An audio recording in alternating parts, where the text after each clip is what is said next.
What was my 9 to 5? So I had like, so in the UK, we have these things called apprenticeships. So in the UK, you have to be in education till you're 18. So an apprenticeship is like where you get paid, but you also get a qualification. So you're kind of still learning in school, just kind of, it's like a 9 to 5. So I was building computers. I was working for a company that builds servers. So like thing like Google Cloud, like the cloud, like that's stored on just computers somewhere. So we would build and sell those computers. So I was like a salesman, but it was more just like wasn't really true sales. It was like email, just responding to emails, really customer service. And then it was like building the actual computers.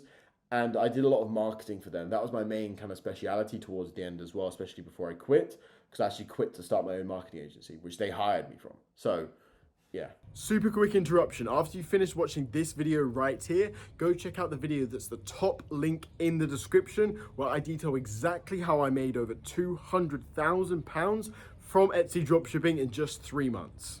Go check it out, but watch this video first.